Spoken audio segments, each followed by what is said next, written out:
Bonjour et bienvenue dans ce Lisa Papote numéro 3 donc de septembre qui est lié au podcast thématique du mois donc sur les lois de Nuremberg parce que j'avais reçu des questions de la part de Laura, donc je la remercie encore à chaque fois, qui m'avait posé en gros une question qui tournait autour de cette thématique et une autre. Donc j'ai décidé de faire dans ce même Lisa Papote, de répondre aux deux questions qui ont trait vraiment à l'histoire, pour que ça soit plus digeste. Alors si vous aimez pas l'histoire, passez votre chemin, c'est pas la peine de rester là.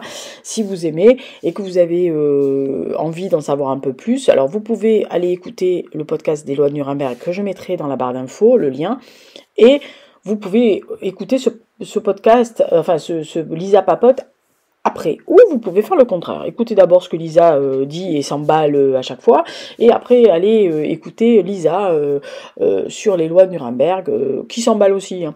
Mais voilà, mais qui le fait beaucoup plus posément et dans le cadre d'une thématique historique. Alors, la question qu'elle m'avait posée, la première question qu'elle m'avait posée, je vais vous dire les deux. Non, moi je vais vous dire la première et puis après je passerai à la deuxième. Donc la première qu'elle m'avait posée, en fait, était tout simplement que penses-tu, enfin en gros c'était que penses-tu du retour dans tous les commentaires, dans les blogs, dans les livres, dans les séries, machin, enfin un peu partout, du Troisième Reich, notamment dans certains romans qui reprennent les thématiques du Troisième Reich et aussi qui mettent en héros, si on peut appeler ça comme ça, Adolf Hitler. Parce qu'il y en a quand même pas mal depuis 2 ans de livres qui parlent comme ça, ou qui parlent de la cuisinière d'Hitler, ou qui parlent de son soigneur, ou qui parlent de sa chienne, qui parlent de sa cousine Germaine, qui parlent de son... voilà. Autre que les biographies, ou les sorties de journaux, ou les mémoires, ou etc. Parce que par exemple, l'aide de camp de Hitler a fait un mémoire, enfin a fait un journal de bord, etc. Il y a des gens qui étaient proches de lui et qui ont survécu et qui après ont témoigné. Là, je parle de véritablement de romans, c'est-à-dire avec un fond historique, mais qui s'arrangent comme ils veulent. Voilà. Là, au moment où je tourne, j'ai lu le dernier Gérard Guis, qui donc Doppelganger, qui parle des derniers jours d'Hitler et notamment d'une relation, on va dire, astrale entre Chaplin et lui, mais c'est un livre qui est à part.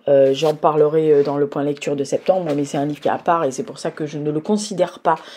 Vraiment, celui-là, je le considère absolument pas dans cette espèce de fascination revival du Troisième Reich. Alors, ce que j'en pense, moi, le souci qui me gêne, la chose qui me gêne le plus, quand je lis les commentaires, quand je vois les gens qui diffusent leurs lectures et leurs chroniques et leurs impressions, alors que ça soit à l'écrit, à l'oral, etc., ce qui me perturbe et qui me gêne le plus, c'est que, on va dire, alors sans être méchante, il y a bien 90% des gens qui ne savent absolument presque rien sur la période. Ou très peu, ou ce qu'elles ont appris à l'école, ou ce qu'elles ont vu dans les romans. Alors je dis elles, les personnes, hein, ça peut être des garçons comme des filles. C'est ce qui me gêne le plus. C'est-à-dire que quelquefois, c'est diffusé et c'est commenté par des gens qui n'ont pas les tenants et les aboutissants de l'histoire. Qui s'auto-proclament spécialistes parce qu'ils ont lu 3 livres. Qui... sous prétexte qu'ils ont lu une biographie d'un tel, qu'ils ont lu un roman, qu'ils ont lu une brochure, etc., se permettent de poser le contexte et de poser une réflexion très personnelle sur le sujet. Moi, ça me gêne. Voilà. Après, vous le savez, je le redis, je suis chiante, je suis pointilleuse. Je l'admets, hein, je suis une emmerdeuse sur le sujet. Parce que c'est quand même une des périodes dans l'histoire du monde qui est une des pires périodes du monde. Voilà. Alors, on parle beaucoup de ce qui s'est passé en Europe, notamment auprès du Reich. À chaque fois qu'on me parle de ça, je mets toujours en balance ce que le Japon a fait dans les îles d'Asie ou en Chine, où ils ont, notamment si vous voulez vous renseigner sur le massacre de Nankin, ce qu'ils ont fait à l'est, à l'est. Voilà. Donc il y a, enfin en tous les cas l'extrême est, l'Asie du Sud-Est si vous voulez. Il y a quand même des choses qui ont été faites, des atrocités, en fait des massacres, des atrocités qui ont été faits,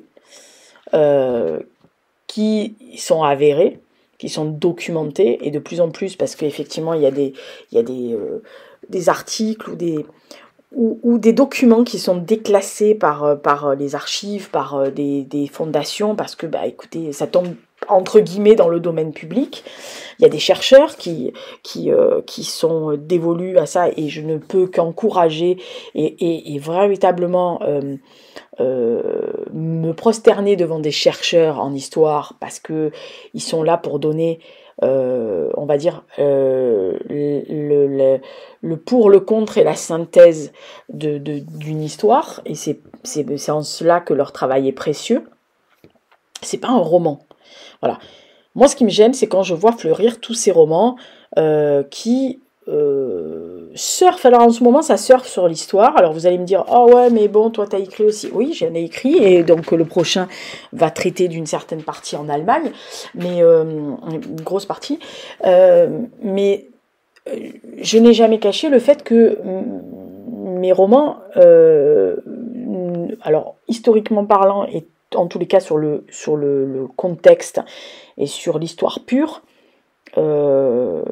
je n'ai jamais dévié de l'histoire pure. Mes personnages font peut-être des choses, agissent, disent des trucs, etc. Mais si je mets quelque chose d'historique dedans, je le mets véritablement à bon escient. Et je ne déforme pas. Voilà, je n'invente pas un personnage, ou je ne fais pas parler un personnage historique en lui tenant des propos qui n'existent pas. Dernièrement, j'ai vu un livre et je l'ai feuilleté. Alors, je n'ai pas voulu le lire parce que ça m'a gonflé. J'ai feuilleté et j'ai failli prendre 3 crises de panique sur les 20 premières pages. J'ai un pote qui l'a lu, qui est spécialiste. Alors lui, il est vraiment, c'est un universitaire et puis c'est un chercheur. Alors pas du tout sur le Troisième Reich, mais il connaît très bien, puisqu'il est allemand, donc il connaît très bien cette période. Il l'a étudié en fond en comble. Qui parle français couramment et qui m'a dit, je vais le lire, je te fais un résumé. Bon, il a auto-ventilé, mais il m'a fait un résumé. Et donc on en a parlé longuement, et voilà, moi, un bouquin, même sous forme de plaisanterie, qui met en doute le fait que Hitler soit mort en 1945, qu'il se soit suicidé dans son bunker, que son corps a été partiellement brûlé. D'ailleurs, les restes ont été récupérés par les Russes, qui sont d'ailleurs dans les coffres en Russie. Et il y a des chercheurs, il y a des anthropologues, il y a des médecins légistes qui ont eu accès, hein. Et c'est avéré, c'est pas voilà, l'ADN ne ment pas. On est bien d'accord que l'ADN ne ment pas. Alors s'il y a quelqu'un qui écoute le Lisa Papote et qui dit que oui, non mais tu sais, l'ADN c'est peut-être faux, vous sortez de là tout de suite. C'est la terre est plate aussi, hein, donc dégagez, c'est pas la peine de rester là. Non, parce qu'il y en a un qui un jour qui m'a dit dans un commentaire que j'ai pas mis en ligne parce que ça m'avait énervé. Oui, mais enfin vous savez, on peut trafiquer l'ADN. Oui, bien sûr. Et puis les petits hommes verts, ils sont bleus. Voilà. Et puis E.T. est venu sur Terre, et puis en fait c'est lui qui gère le système de Mickey. Non mais tout va bien. Voilà, il y en a certains qui sont pas bien équilibrés dans leur petite tête. Voilà, donc vous croyez ce que vous voulez, vous pouvez croire en ce que vous voulez. Enfin moi je veux dire, je suis sur ce point-là la personne la plus tolérante.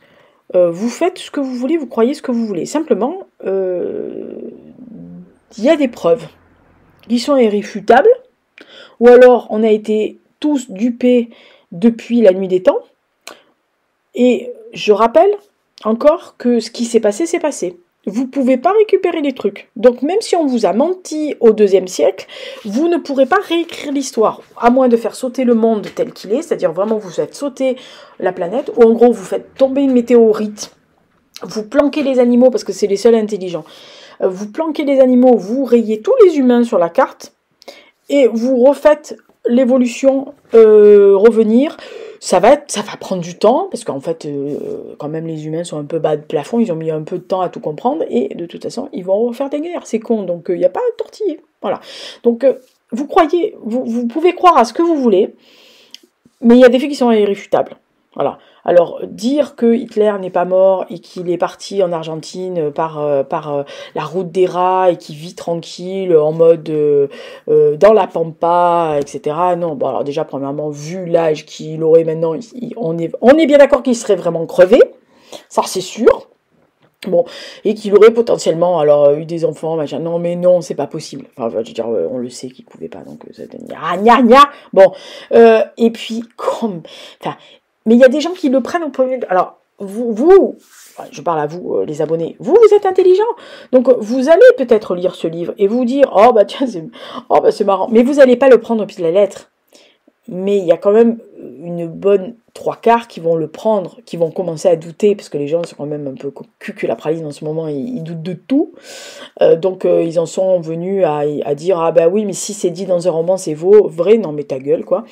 Alors, les personnes qui écrivent ces livres, ils ont raison. Ils ont trouvé le filon. Il y en a plein, hein, c'est comme les Martyrs à Auschwitz. Hein. Voilà, donc il y en a plein qui arrivent là comme ça. Je vous dis, hein, à part le Gérard Ruiz qui est à part, je l'ai lu, hein, donc je peux vous dire que celui-là il est à part et qui rentre pas du tout dans mes propos. D'ailleurs, je vous conseille de le lire, même si c'est une pavasse. C'est vraiment quelque chose qui me gêne parce que le filon est tellement facile que n'importe qui peut faire ça. Voilà, vous, moi, tout le monde peut écrire ce genre de truc et se mettre à douter, etc. Alors, oui, ça fait parler, oui, ça peut faire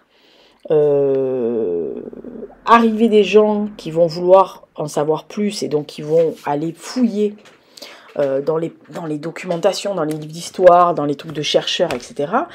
Mais ça déforme aussi la réalité, ça met un doute quelque part.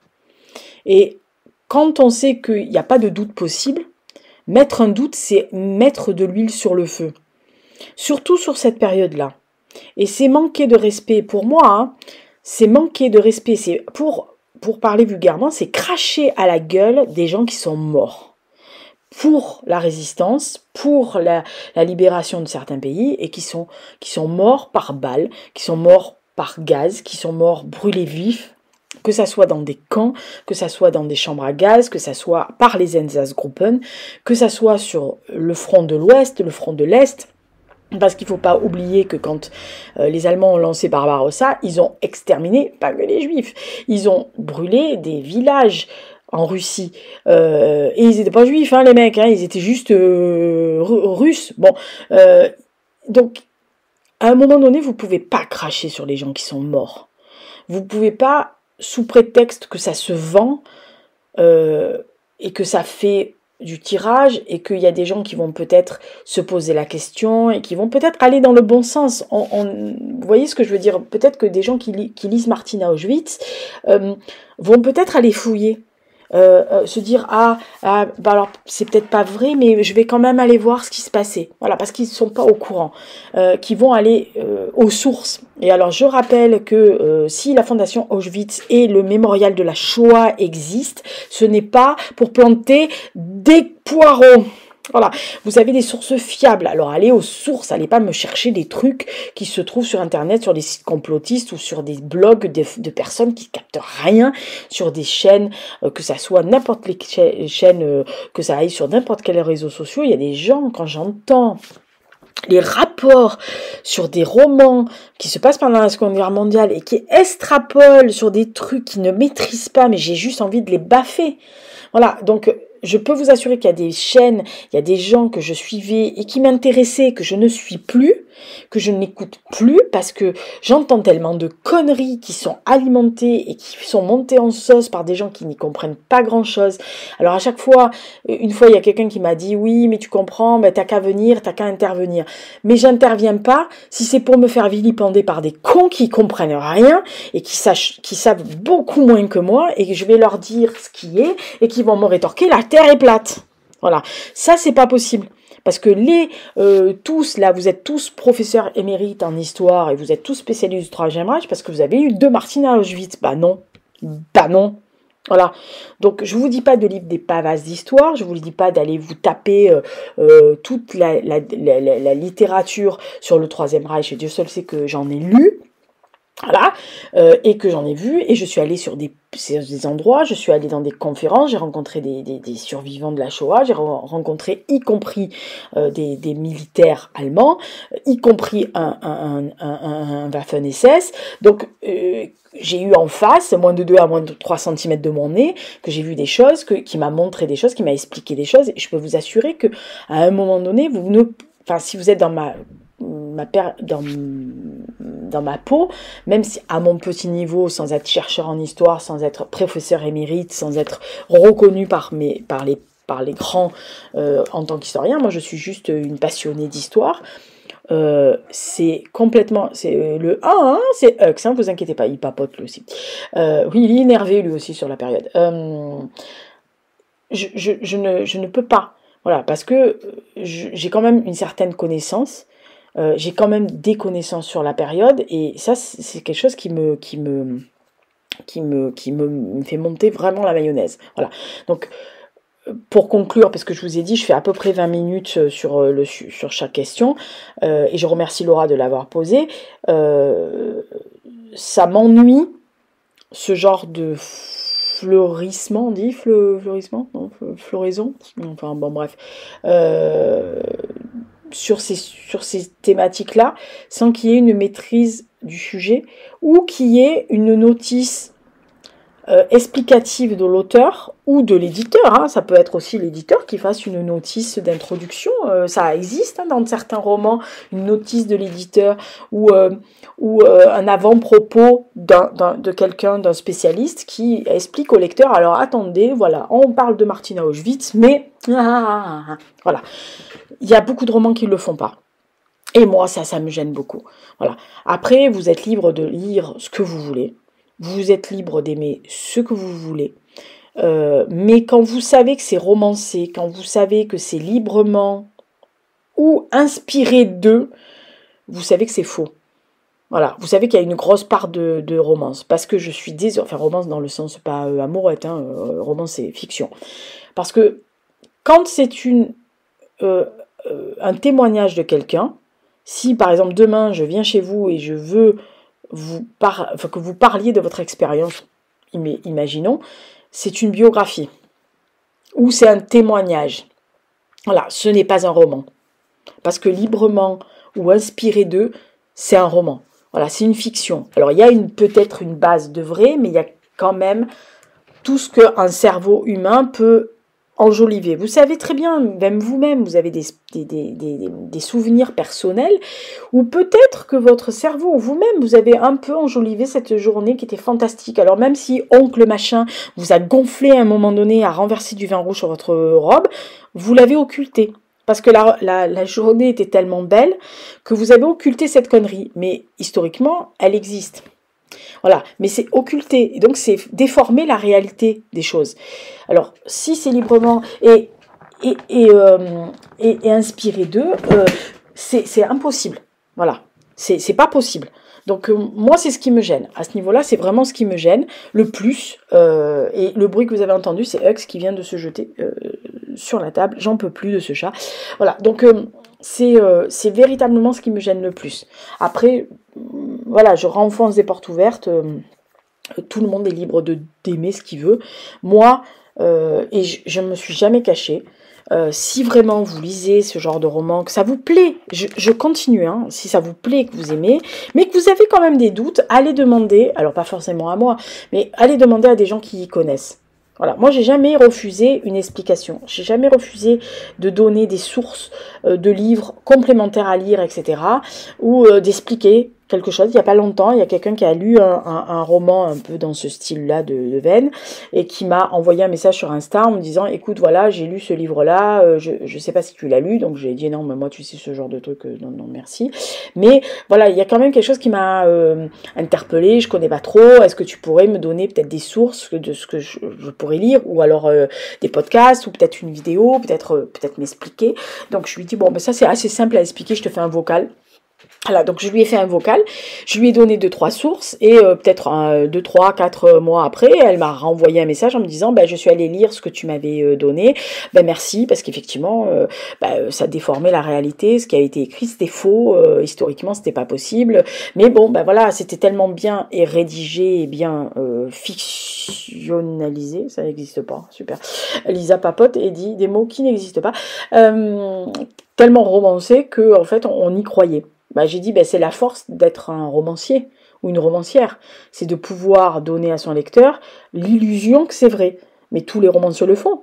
Voilà, donc il y a une part de vérité, puis il y a une part de fiction, mais c'est le but de... Je vous dis, si vous faites un témoignage ou un truc sur une vie de quelqu'un et que vous ne romancez pas, c'est une biographie.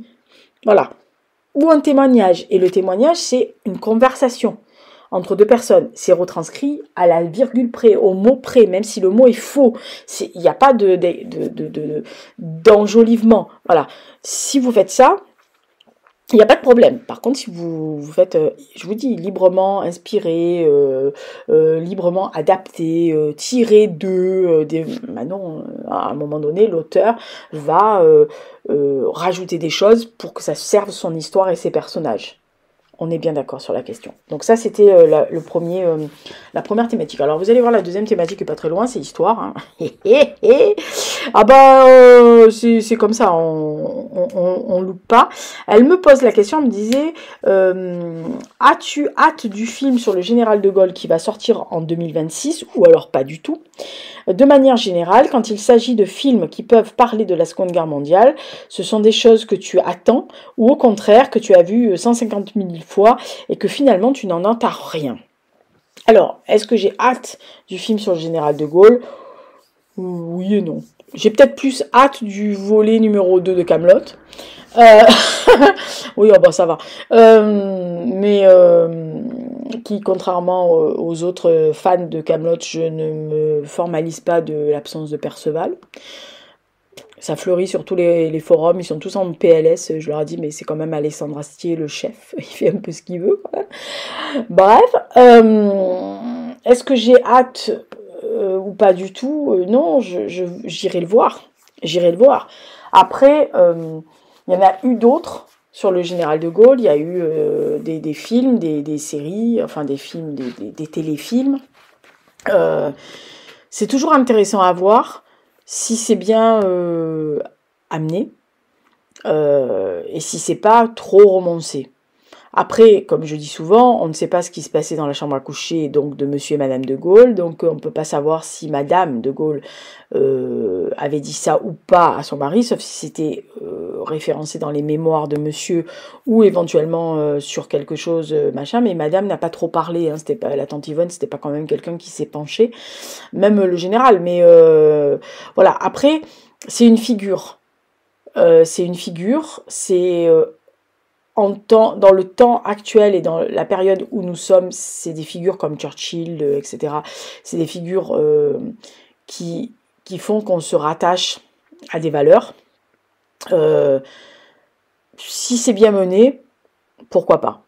Voilà. Après, j'irai le voir. Et comme ça, alors là, par contre, en matière de film, je pourrais me permettre de gueuler ou pas, de râler. Mais d'une manière générale, les films qui parlent de Seconde Guerre mondiale, alors c'est pas des choses que j'attends, c'est des choses que je regarde.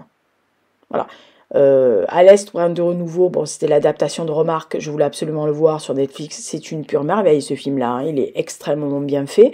Alors il y a 2-3 trucs qui ne sont pas chez Remarque, mais honnêtement, ça ne gêne absolument pas, et puis si ça peut inciter aux gens à lire Remarque, c'est encore mieux.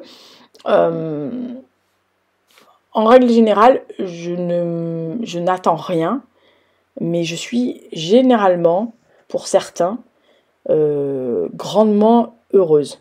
Par exemple, je ne fais que recommander le 1917 de Sam Mendes, sur la Première Guerre mondiale, qui est absolument un bijou.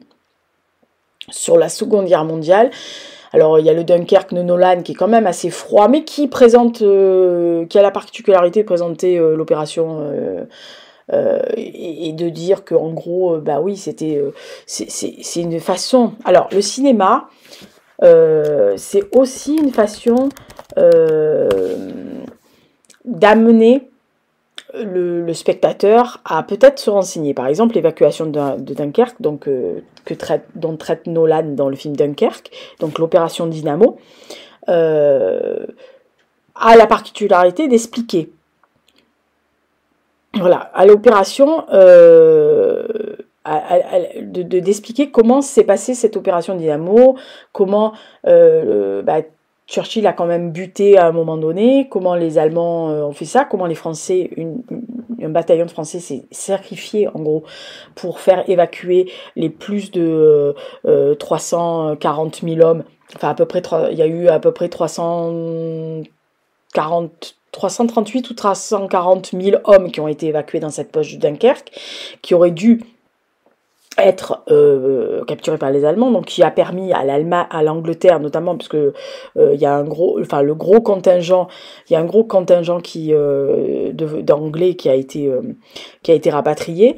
Ça permet quand même d'arriver à ce total d'hommes qui sans eux auraient été capturés par les Allemands, et donc ça aurait privé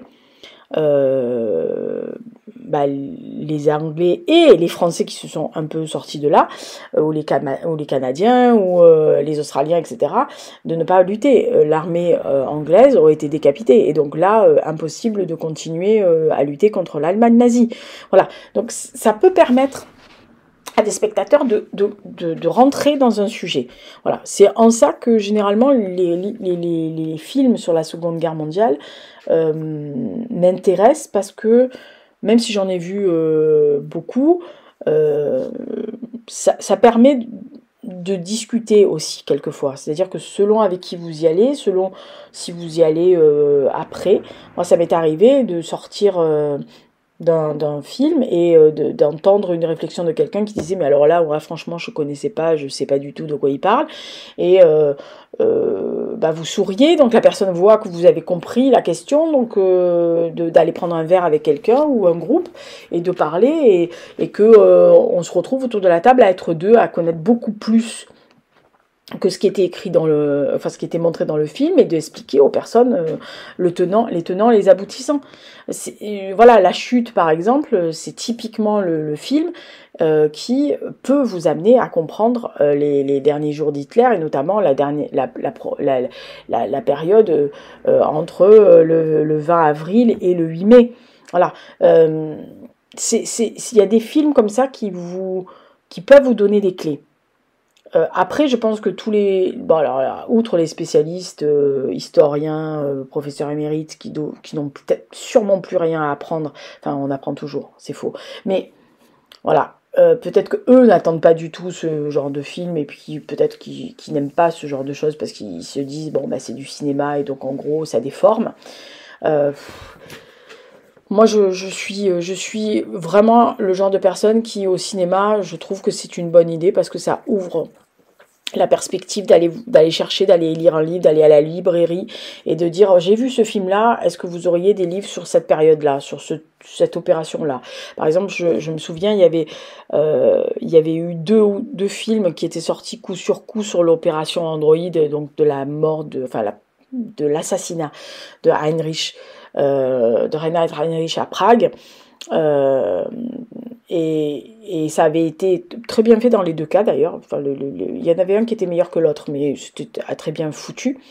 Et ce qui avait poussé des gens à aller, moi je sais parce que la libraire me l'avait dit, il y avait des gens qui étaient venus en disant on a vu ce film au cinéma, on ne savait pas du tout ce que c'était, est-ce que vous auriez un livre d'histoire ou un roman ou autre chose pour pouvoir en savoir un peu plus. Donc il y avait des gens qui après un film sont allés se renseigner, sont allés demander quelque chose, ne serait-ce qu'un petit livret, vous savez, les petits que sais-je, si vous voulez, mais ça peut pousser ça, voilà. Et en cela, les films de la Seconde Guerre mondiale sont une bonne idée. Je veux dire, le jour le plus long, ça a poussé des gens à se demander ce que c'était le débarquement. Ne parlons même pas, il faut sauver le soldat Ryan. Alors je veux bien qu'il y a beaucoup de romances là-dedans, enfin de romances de fiction là-dedans, mais ça a montré la réalité du terrain, du débarquement. Déjà, premièrement, la scène d'ouverture, c'est limite si on n'est pas avec les soldats. Donc, et encore, c'est pas vraiment la boucherie qui a été, mais on voit quand même la boucherie. Pareil, absolument pareil pour Stalingrad, même si... Alors là, cette fois-ci, c'est du côté russe, donc même si évidemment il y a une romance, mais ça a été voilà, mais on sait enfin les gens maintenant savent qui est Vassili Zaïtsev, comment était la propagande russe, comment les Allemands ont buté comme des maboules à ce moment-là, et tant mieux. Mais il y a plein de films comme ça, honnêtement, qui développent un morceau d'histoire de la Seconde Guerre mondiale et qui, alors évidemment, le plus connu, c'est la liste de Schindler, on est bien d'accord sur la question, ou le pianiste, parce que vous avez la réalité brute. Alors Spielberg, d'autant plus parce qu'il a fait quand même une fondation pour recueillir les témoignages des déportés, donc c'est accessible en ligne, hein, c'est vraiment, il y a des milliers de témoignages de personnes, et pas forcément qu'à Auschwitz, hein. Voilà, donc vraiment, il a tenu à ça. C'est un devoir de mémoire qu'il fait. C'est vrai qu'après, il y a eu des téléfilms sur la femme d'Oskar Schindler, Émilie, qui a beaucoup œuvré.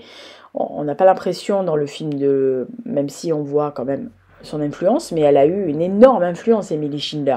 Mais justement, ça a permis à des gens de se dire, tiens, je savais pas ça. Et donc d'aller se renseigner, d'aller regarder, d'aller voir des reportages, des documentaires historiques, etc. Sur ce point-là, moi je suis toujours favorable à ça. Voilà, sauf si c'est du cucul à praline et que c'est juste pour une histoire un peu complètement conne. Mais si c'est avec une grosse base historique derrière et réelle, qui montre la vérité crue, je veux dire, c'est carré, quoi. Voilà, donc il y a des téléfilms. Moi, j'avais vu un téléfilm polonais, putain, je me rappelle plus le nom, qui parlait justement de ce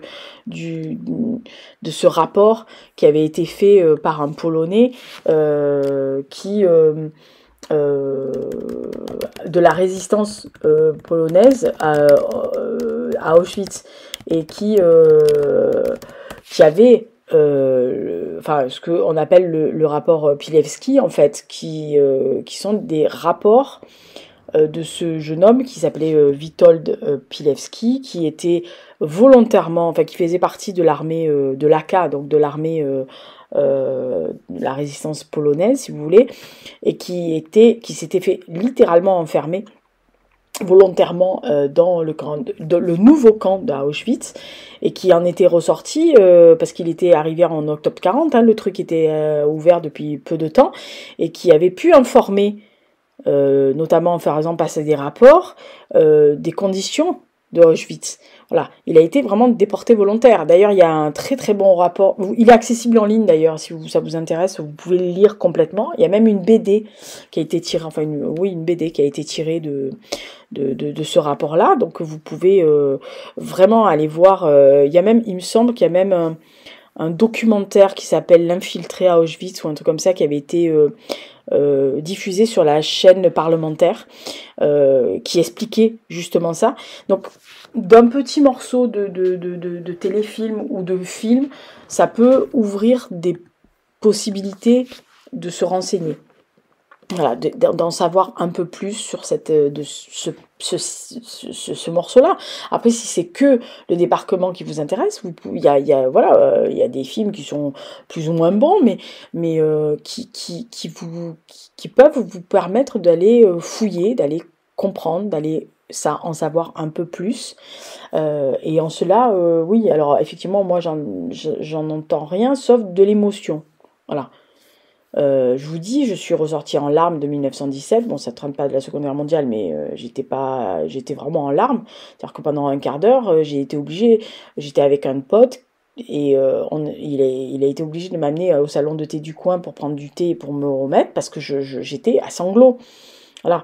Et c'est parce que l'émotion était forte à la fin de... Enfin, je veux dire, qui n'a pas pleuré sur la scène de cette petite fille filmée par Spielberg qui, en fait, en gros, vous ne voyez qu'une seule chose, c'est son manteau rouge.